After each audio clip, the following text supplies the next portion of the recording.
Alright YouTube, so we have the 2017 Royal Rumble pay-per-view tomorrow, and earlier today, WWE actually uploaded the 2016 Royal Rumble match to their YouTube, and I was watching it, I started noticing some flaws with the Rumble match in general, and I kind of just wanted to talk about it.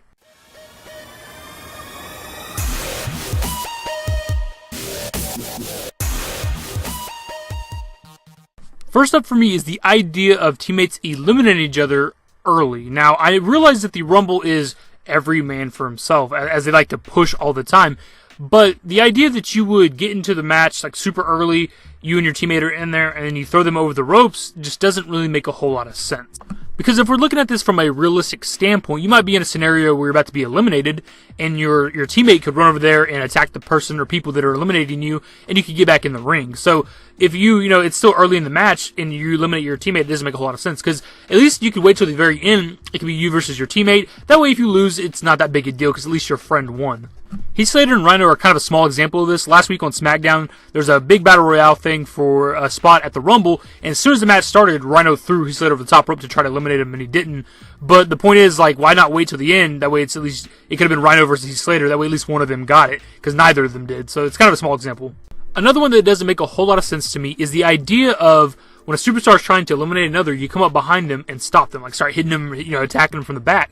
Like, why not go over there and help them and just get one more person eliminated from the match? Or come up behind the person, try and do the elimination, grab their legs, throw them over the top rope. Because it doesn't make a whole lot of sense. Like, why would you want to keep the other person in? Like, it's every man for himself, as we said before, so why not just help get that elimination or try to get a double elimination? Now, obviously, it makes sense if the person that's almost eliminated is a teammate or a friend of yours, or if the person doing the elimination is a rival of yours. But a lot of times you'll see just like two random mid-carders trying to eliminate each other, and somebody comes up behind and stops the elimination. It just doesn't make a whole lot of sense. I don't know. It's just one of those things that just kind of bothers me. One small problem I have with the Royal Rumble match is the lack of a disqualification. There's no DQ, but it makes sense because you can't have a Royal Rumble match with disqualification active, because the only way to be eliminated is to be thrown over the top rope, so you can never be DQ'd. But this causes a lot of problems. Take, for example, the Wyatt family from last year's Rumble. They all came into the ring, they dominated a bunch of people. Brock Lesnar comes out, and then, one by one eliminates Eric Rowan, Luke Harper, and Braun Strowman. But then, sometime after that, Bray Wyatt comes out, and then they all three surround the ring, get in there, beat up Brock Lesnar, and eventually eliminate him. And it's just that they can do that because there's no DQ and there's no repercussions, and it just doesn't make a whole lot of sense. Another example from last year's Royal Rumble match would be when the League of Nations pulled Roman Reigns out of the ring, kicked his ass a little bit, and then put him through the announce table. Now, I understand it's just for storytelling aspects, but it just kind of throws all logic out the window, because why would any elimination matter? Like, with the Wyatts, they all got eliminated, yet they got back in the ring and threw Brock Lesnar over the top rope. So, by that logic, for me, like, Brock Lesnar should be able to just get back in the ring because he wasn't officially eliminated by anybody that's in the match.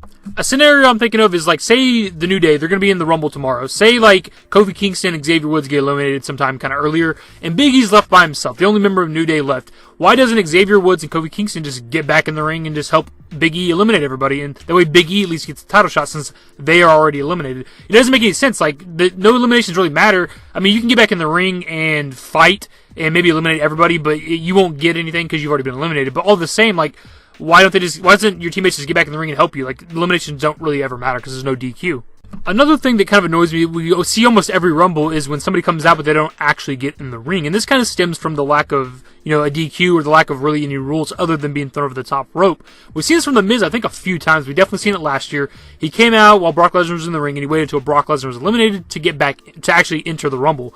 And it's just kind of annoying. Like, you should be forced, I know there's no rules really, but you should be forced to get in the ring. Like, because by that logic, like, say I'm the number one entrant, why don't I just go sit over by the announce table with the announcers and just kind of wait? Just wait till there's one guy left in the Rumble, and then I'll hop in the ring, and I'll be a fresh superstar. He's tired as fuck, and I'll eliminate him. Like, it's just, the logic's gone. Another one that's kind of goofy to me is the idea that both feet must touch the floor. Now, if you're a wrestling fan, you've probably seen the footage or the picture that I have on screen right now of Shawn Michaels, like 95 Rumble, where his foot, only one foot's touching the floor, so he's not eliminated. And ever since then, it's kind of been the thing. Both feet must touch the floor. But this logic is kind of flawed, in my opinion. Because a lot of the time, we'll see people get clotheslined over the top rope, and they'll land like feet first on the floor, and then they'll fall to the ground. So why not just land on one foot and just hop over to the steel steps and get back in the ring? Like, that makes all the sense in the world. Everybody who's in the Rumble knows that both feet must touch the floor, so always keep one foot off the floor. It's really just that simple. Like, for example, if you land on your back for some reason, you could still keep your feet off the floor and then maybe just scoot your ass over to, again, there's still steps or something, pull yourself up, get back in the ring. It's really easy, seems really easy to avoid elimination. Every year we see Kofi Kingston kind of take advantage of this and do something entertaining, which is it's always great. Don't get me wrong, I enjoy everything that Kofi Kingston does during the Rumble, but I just feel like if any part of you touches the floor, one foot, one hand, both hands, whatever, you should be eliminated. Now, don't get me wrong, the Royal Rumble is actually my favorite pay-per-view. It's a lot of people's favorite pay-per-views. It's just, there's so much going on. You almost don't even care about the other matches on the card because the Royal Rumble is just that exciting. You get, the surprise returns, the surprise debuts, the surprise entrances, all kinds of crazy shit. And as much as I dislike people being eliminated, but then coming back and getting involved in the match, it can add to the drama and kind of the story of the match. So, in some ways, I do enjoy that. And also with the Rumble, you get to see matchups that you normally wouldn't be able to see, like Undertaker, Brock Lesnar, and Goldberg potentially being in the ring at the same time and beating the shit out of each other. And then you also, especially now because of the brand split, that makes for a lot, because there's people we haven't seen fight in a long time. You might see Kevin Owens versus AJ Styles, if AJ Styles is even in the Rumble. I don't know if he is. Just stuff like that is just really cool. Even with these things in mind, the Rumble is going to be very, very good tomorrow. It is pretty much every year. Actually, the entire card's good. It's full of a lot of good matches. Even the pre-show is good. So I can't wait. If there's anything that bothers you about the Rumble match itself that I might not have mentioned on the video, be sure and leave a comment below. Let me know.